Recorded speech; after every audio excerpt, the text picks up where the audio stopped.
We're sisters, best friends, and authors on a mission to help you stoke your creative fire and live the life of your dreams. We believe that purpose fuels passion and that creativity is your secret weapon for mass construction. There's never been a better time to bless the world with your dream realized. You're listening to The Kate and Abby Show. What's up, guys? Welcome back to another episode of The Kate and Abby Show. We're so glad you're here. Today we're diving into an exciting topic, something that I've talked about a bit on my channel, and something that we've had a lot of questions about, and that is how to write better book blurbs. So book descriptions, the thing that's going to sell your book, that's going to jump out at a potential reader and grab them and pull them into the story, make them care, make them want to read your book.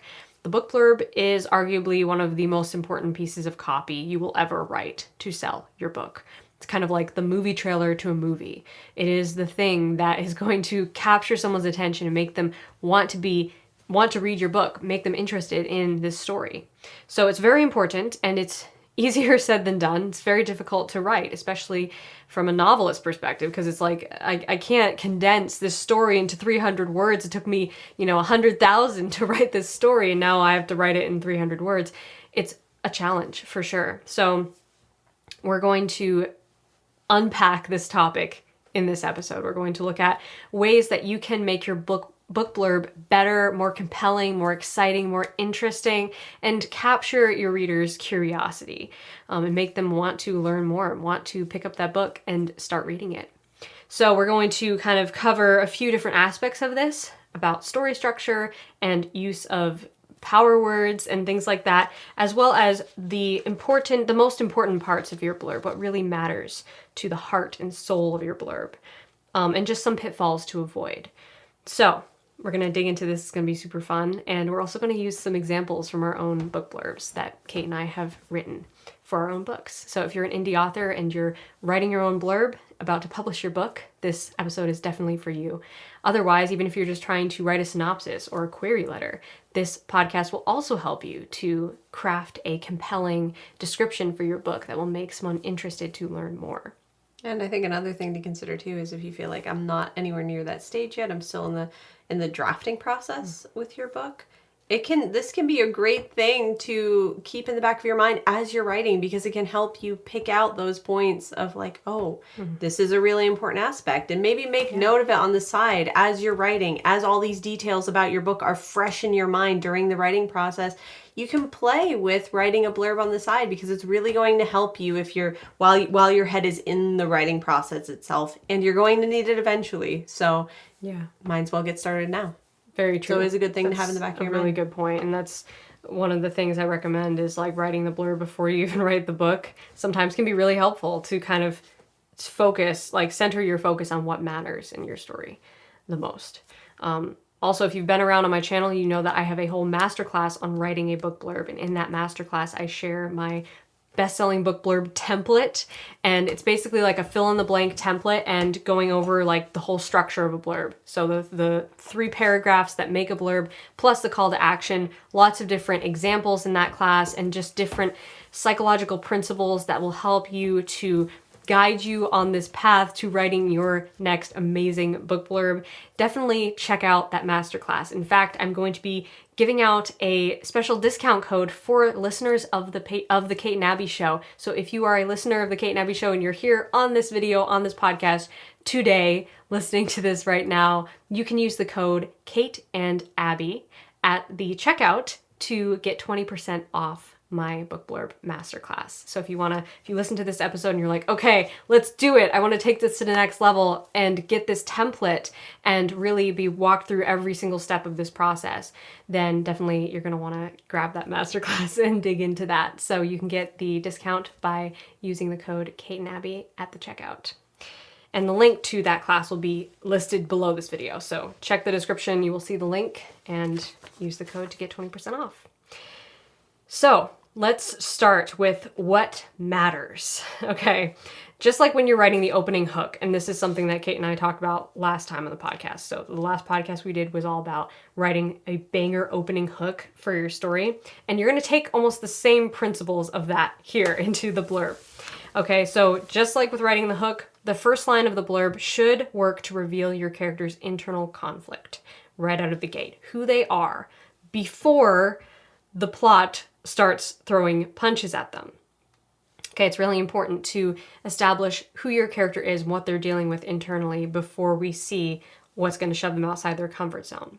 Because a comfort zone has to first be drawn, right? We have to draw the circle of this is the character's comfort zone and this is what matters to them. Now, when we see something external come into their world and shove them outside their comfort zone or upend their lives in some way, now we have better context for why that matters, right? We have a better understanding of who the character is. So asking yourself, what is the one clear goal that this character has been pursuing, and how have obstacles, both internal and external, stood in the way of them getting it? Juxtapose this desire with the fear in as few words as possible. So that's your challenge for the hook line of your blurb. And it's a lot like writing the first chapter in that, or the first page, in that you have like 5 minutes to capture your reader's attention. Well, in the blurb, you basically have like one line, which is very daunting, I know. But like kind of one sentence, that's the first sentence of your blurb. That if you can encapsulate the desire and the fear and even the misbelief in one sentence or one short paragraph, that is going to do way more to capture your reader's curiosity and capture their attention and make them care about the character, more so than explaining just the plot or what's going to happen or the world that the character lives in or the history of the world. Like, definitely want to avoid those things. Those are common pitfalls that I see a lot with blurbs, especially for fantasy books, sci-fi. A lot of times writers feel like, oh, I need to lead the blurb with like the setup for how the world got here and how the external events have led to this external event happening. No, we need to know who the main character is and why we should care about them. End of story. Like, if you just did that at the outset of your blurb, that would do way more to capture your reader's heart, because it's making us care. We're empathizing with this character. We can't empathize with a world or a magic system or the history of, like, you know, something that has happened in the past. Right. We can empathize with people. And also looking at that main character, that protagonist, as an anchor point. That's where we're anchoring in. Yes. This is going to be our viewpoint through which we receive this whole story, through which we are processing the events of your plot. Right. So having that anchor point from the outset, I think, is so important. Otherwise, we don't know who's the main character here. Where are we supposed to land? Through whose eyes are we seeing and processing the story as it's happening? Yeah, exactly. And that can be difficult too when you're like writing multiple points of view or you have like a large cast of characters. But I would say start with the character that we start the story with, and that we are going to like kind of filter everything through their lens, even if we're switching points of view. Like you and I write a lot of dual point of view, multi-point of view stories. But it's always like the character you want to start with in the blurb is the character we start the story with. Like the character we're first following, and we kind of filter everything's importance based on how important it is to that character. So that's the character that I'd recommend starting with. And like Kate was saying, you know, using that as an anchor point, as like everything else kind of, the importance of everything else hinges on this one character and what it means to them. And that immediately captures us emotionally and makes us care about just even a very basic conflict of desire versus fear for this character. And I'd love to like stop here and give a quick example from one of our books. And I think that The Blood Race is a great example of this. Actually, both are, all of our books, blurbs are a great example of this, but this is the first book in Kate's series, the Blood Race trilogy. And the blurb for this book, which Kate and I wrote together, starts with the main character's internal conflict. So Ion Jacobs is the main character. All Ion Jacobs ever wanted was to be normal. But when you're capable of killing with your very thoughts, it's hard to blend in with the crowd. So pretty simple, pretty succinct. It's just a desire versus a fear. And we have right away this juicy internal conflict of he wants to be normal, he wants to fit in, but he can't because he has these incredible powers. So we actually see a little bit of the plot there because a little bit of the premise is peeking through. But mostly it's about the emotion. Mostly it's about what this individual is struggling with on a personal level.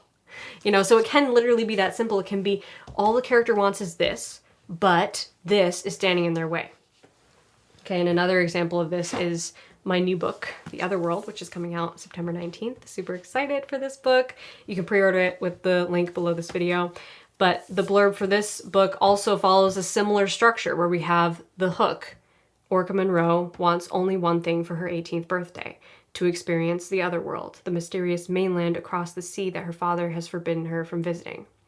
Again, simple premise. We have Orca who wants something and something standing in her way. So we have that push-pull of desire versus fear. We have something calling them, something holding them back. And when I say fear, you can see in both these examples that it is partially an internal and external thing holding them back. Because we have Ion with his supernatural powers that's stopping him from living a normal life like he wants to live. We have Orca with her father who doesn't want her to go to the mainland. That's stopping her from living the life she wants to live. But beyond that, on a deeper level, we have these characters experiencing their own misbeliefs that are really the stumbling block, you know? And as you get deeper into the blurb, which we're going to get deeper into here as we talk about it, and as you get deeper into the story, you start to see what really is the stumbling block beneath the surface for these characters. It's not just an external thing stopping them. It's something internal about what they believe about themselves. And that's their fatal flaw. So, very important. But you can ask yourselves these questions by just focusing on, okay, what is the basic push-pull happening here? What is the basic conflict? What do they want? What are they afraid of? What's standing in their way? That's really all you need to encapsulate in that first hook line. Okay, next thing to remember when you're writing your book blurb is story structure. Remember your story structure. So I've taught extensively on my channel about the 3-act story structure. And the reason I love this story structure so much is because it focuses on the character's journey, their internal journey that they go on throughout the course of these plot points. And if you've seen this 3-act story structure before and you're like, I don't see that, I invite you to check out my series on my channel, the 13-part video series, all about the 3-act story structure. And I've kind of taken it and adapted it to be more character driven, honestly, in a way that really makes the character transformation shine. And that's the important thing that you want to be thinking about here.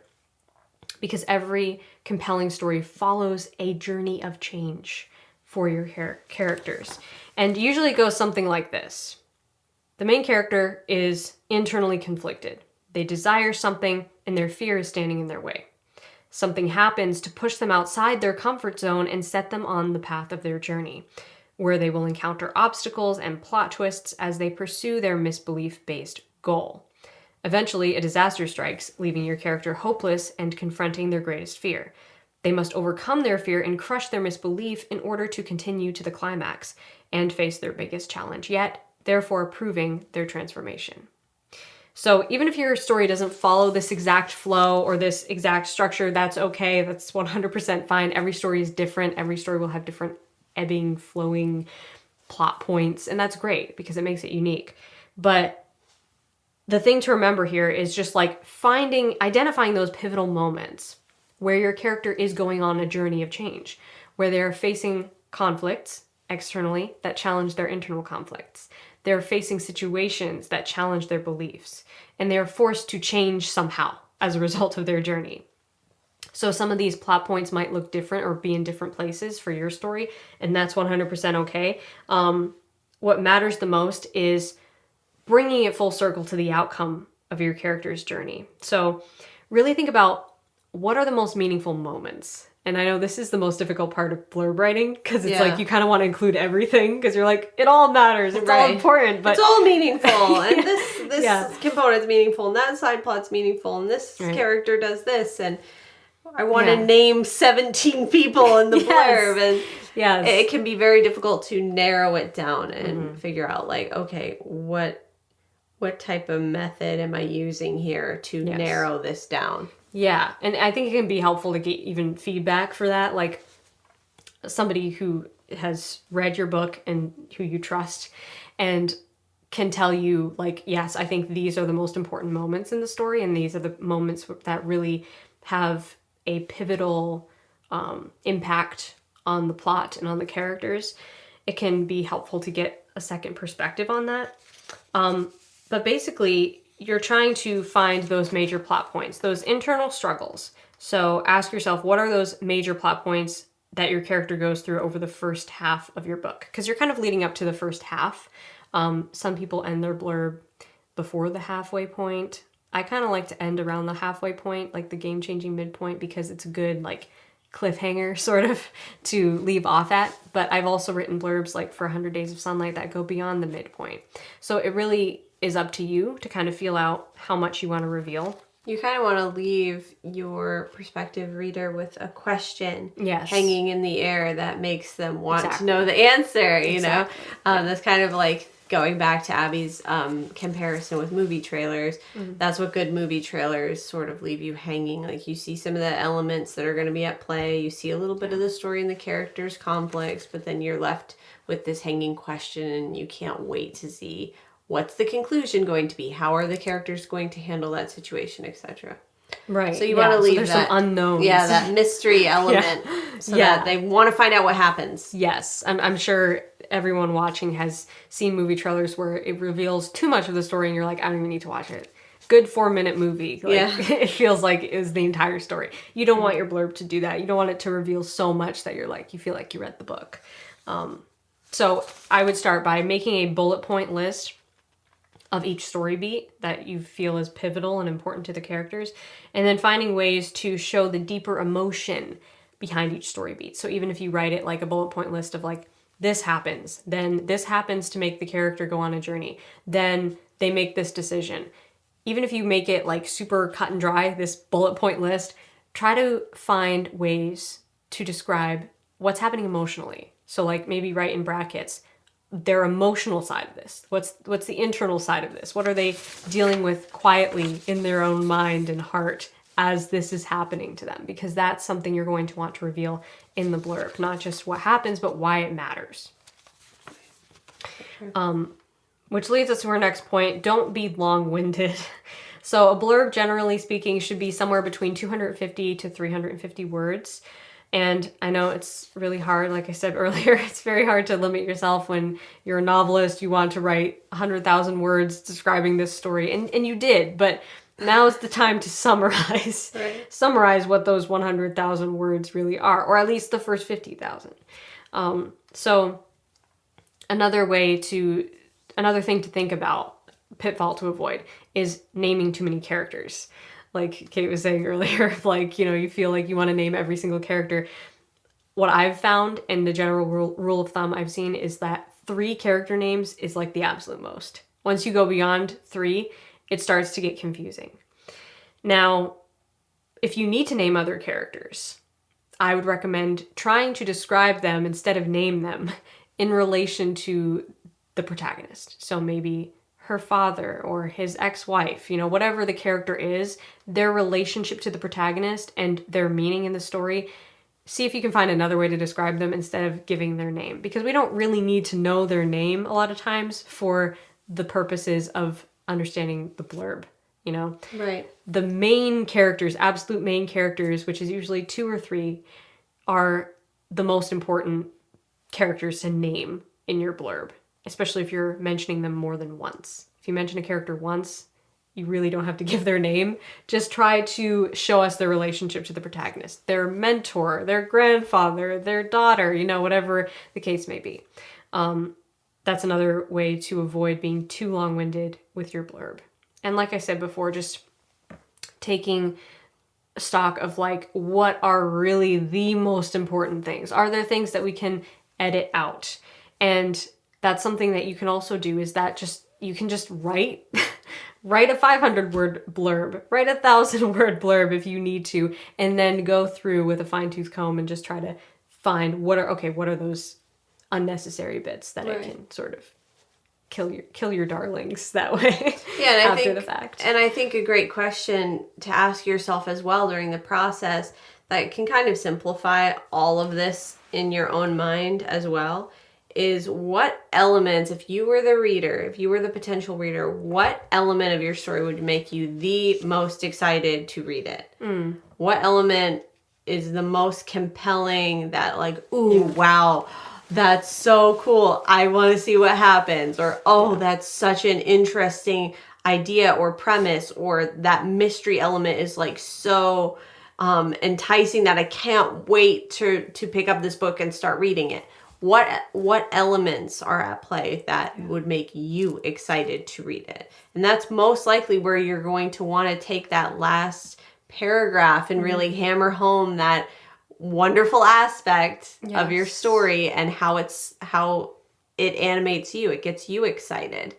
Yeah. That's going to be what gets your reader excited as well. Yes, 100%. I think that's great advice, and that's something that I think we can sort of get kind of forget about that aspect of it. I know I do anyway when I like get super deep into writing a blurb or writing any kind of like marketing copy for a book, and you kind of lose sight of like what are those things that make you really like a super fan of your own thing, like so much a fan that you wrote a book about it. Like you took hours, days, weeks, months, maybe years of your life to write this book. You're obviously really excited about what's in this book. So like, what are those elements that you're the most excited about? That's a really good thing to focus on. And I think a way that can kind of take the edge off of doing this, because it can feel kind of scary and intimidating going into it, is write a blurb for a film or a book you love for fun. Like literally, like let's say you really like Downton Abbey. Sit down and write a blurb for Downton Abbey, or anything else that like just for fun. Yeah. Just open a Word document. If you were writing a little blurb to get your friends to maybe watch this film or book you really like, how would you describe it? And most likely the elements that are most exciting to you will jump right out. And so just play with it. Write a few blurbs for things that don't matter, and it will get you sort of used to what it feels like to write in this structure and to narrow down to the most important elements, cutting to the very crux of the matter with these stories. And then it might feel more natural to you when you're like, okay, now we're going to take my story and we're going to do it. And you've already written a few for things that don't matter, just for fun, just as a writing exercise. I love that. That's a great idea. That would be a fantastic exercise to get those mental muscles working. Right. That way. Yeah, exactly. That's brilliant. I love that. My next point here is to use power words. So leveraging your actual language, the actual words you're using in your blurb, making the emotional side of it shine by leveraging your reader's empathy and piquing their interest. So you can find lists of power words online. These are words that just basically pack more of an emotional punch. A lot of times marketers and article writers will use them to capture interest more in a headline or something like that, or a subject line of an email. And there's a reason why. I mean, there's like psychological studies about, different words that we use and what captures our interest more than other things. But in my book blurb masterclass, I actually include a PDF that is a whole list of power words, my master list that I always reference when I'm blurb writing or writing any kind of marketing copy for my books. And in this list, which you get when you sign up for my book blurb masterclass, it is sort of categorizing like all these words based on like the overarching emotion. So it's easier to navigate, and you can kind of use it like a thesaurus, but just of like the most emotionally powerful, psychologically captivating words. So that's another thing to think about. And looking for opportunities once you've written your blurb, when you go through and you're revising, you're editing, and you're making it more powerful, can you replace some of those weaker words with power words and make the emotional side of it really stand out in a way that is more dramatic? Not overly dramatic, but just really emphasizing the underlying conflict and the internal conflict of your characters. And last but definitely not least, be patient with yourself and get feedback. So blurb writing is a difficult thing, and it's not for the faint of heart. So take your time, write a draft, and then let it sit for a day, and then come back to it the next day, or even a couple days. I find that when I'm blurb writing, I need time. I need to like write a draft of it and then let it sit, come back to it. And it usually takes me like a week, if not multiple weeks, to perfect a blurb, because I really want to come from a mindful perspective of this isn't just like something that is part of, you know, a social post or something. Yes, it will be part of social posts and marketing efforts in the future, but it's going to like live on your book as this representation of what the story is forever. So yeah, it's a big deal. And so you want to make sure that you're taking the time being patient with yourself and not just like knuckling down in one sitting, like this has to be perfect, I have to write it perfectly in one sitting, because that just won't happen. And think about it too from the perspective of this is your opportunity to let your readers know why you're asking them to spend their time with your book. Mm-hmm. You're explaining, this is why, in so many words, this is why I think this book is a worthy investment of your time and energy instead of doing something else. Yeah. So this is really an invitation. You're showing off the best elements and giving the best reasons for why this book is going to be a valuable and worthy spend of their time reading it. Yeah, very true. Yeah, I think that's a great thing to keep in mind. Right. So it's not even just about like, what is this book about? It's like, why should someone read it? Why should someone spend time reading your book instead of like the hundreds of thousands of millions of other books out there? Yeah. What's different? What's going on here? What makes this special and something that your reader or viewer is going to walk away with changed, maybe in perspective or maybe in life? Like, what is it going to give to them? Yeah. What's it going to offer them? Yeah, I love that. That's a great prompt. And getting feedback, I think, is really, really important. And that's something that I always do for my blurbs, is getting feedback to have like a fresh perspective on what your strong points are, what the weak points are. And for me, my first feedback person is always Kate. Always reads my blurbs and helps me to make them better. And I think this collaboration is really good because it helps you to kind of get this second perspective on what you have written and recognize from a reader's point of view or somebody else's point of view, what are those points that really shine? What are the weaker points? What are the points that kind of feel a little bit less necessary? And like you were saying earlier about the, you know, what is the aspect that makes you really excited about the book? Like that was something that you really helped me with the blurb for The Other World, because I was focusing more towards the end of that blurb, my first draft of it, I was focusing more on the decision that Orca makes to leave her island in the book, kind of focusing on this choice being the impossible choice moment. But you kind of helped me to see that that actually isn't the most like juicy, exciting part of the story, and that there's actually this other focal point that the story focuses on between her relationship with the two Stevenson brothers that really kind of opens more conflict and opens the door to a bigger conflict even than the decision that she makes to leave her lighthouse. And so even though both of those conflicts in the story are very present and very important, one has a little bit more of an emotional punch because it brings all the characters together rather than just focusing on the one character. So I feel like as the reader, I was thinking about like what I literally was just asking myself, like what part of the story was like the most exciting and interesting and addictive to me.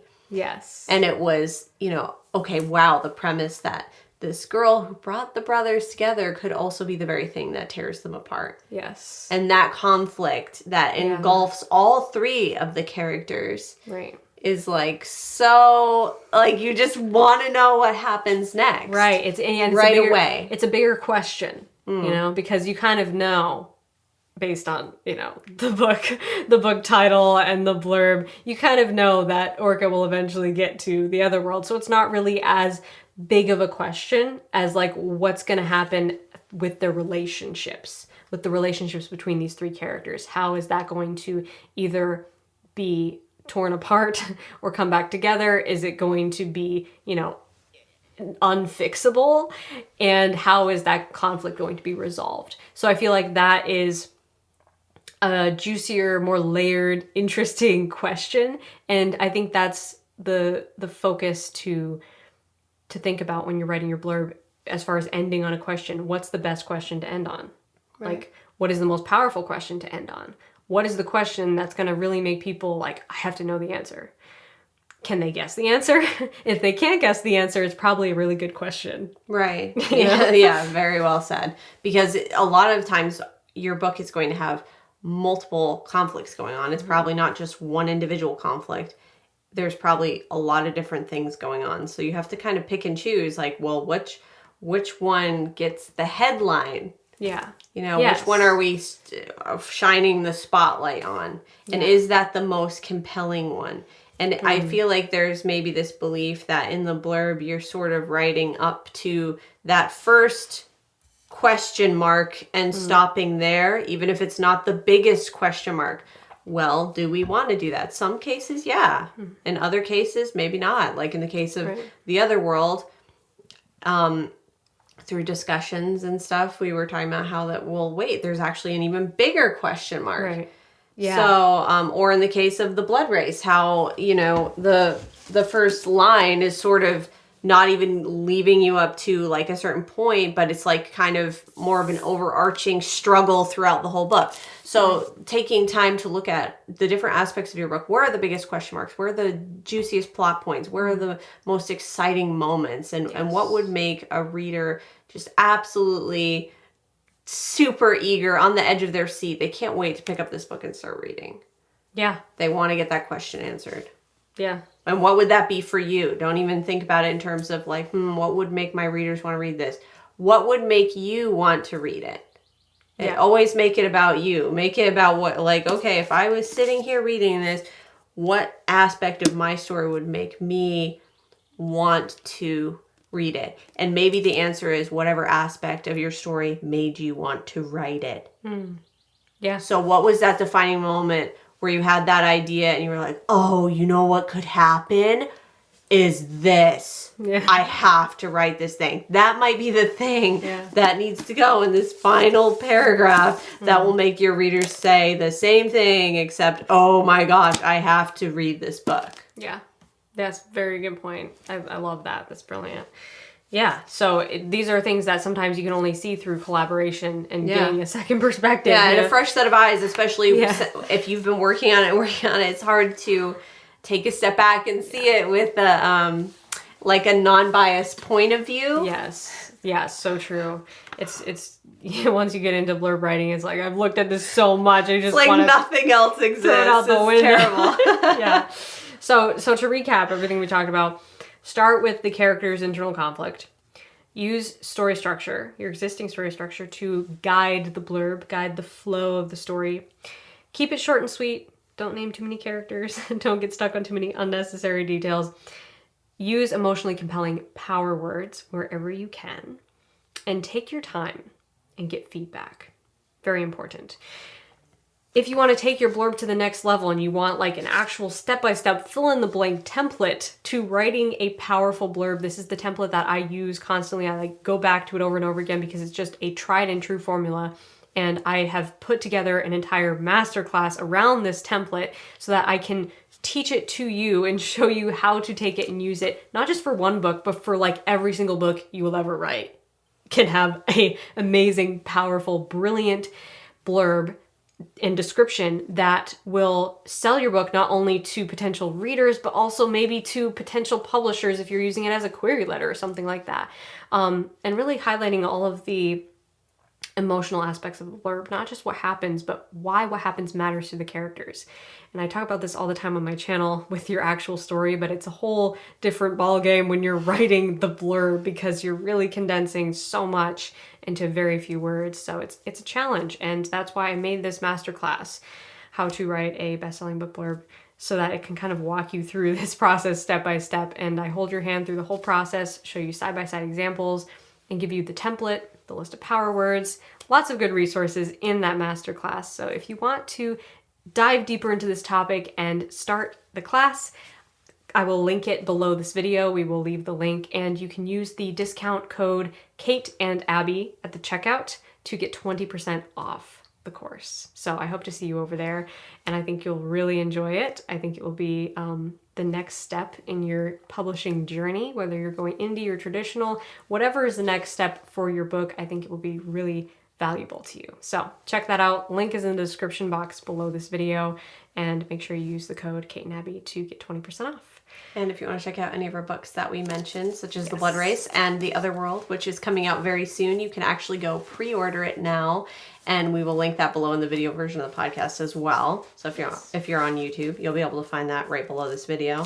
You'll be able to find all my books too, including the free prequel, Anomaly, to start my entire series, The Blood Race. Make sure you go pre-order Abby's book. It comes out on September 19th. Yeah, and if you're like, I can't can't wait, I need to read some Emmons sister content, you can binge Katie's entire series. It's all of these 7 books are, yeah, six books, yeah. Amazing. So, yeah, and make sure if you want, me and Abby are in the process of co-writing a series, so if you want to get on the waiting list for that, you can find the link to that too. It's a mailing list that's special for updates about that series that we're writing together. So if you want to be one of the first to know about when we start talking about publishing that, make sure you're on that list. Yes, it'll be awesome. Yay, so excited. Thank you guys so much for being here. Drop a comment in the comment section below and tell us what you thought of this episode. Join the discussion. We love to hear from you guys. We would love to hear what your takeaways are from this whole discussion about book blurbs, and maybe what are some of your favorite book blurbs? What are some books that, like, when you pick them up and you read the blurb, you're like, oh my gosh, I have to read this book. Can you study those blurbs and actually like formalize it and figure out like what is the science behind what made me care? That really can help you so much when it comes to writing your own blurb. Thank you again to our amazing patrons as well who support this show and keep it free of interruptions. We love you guys so much.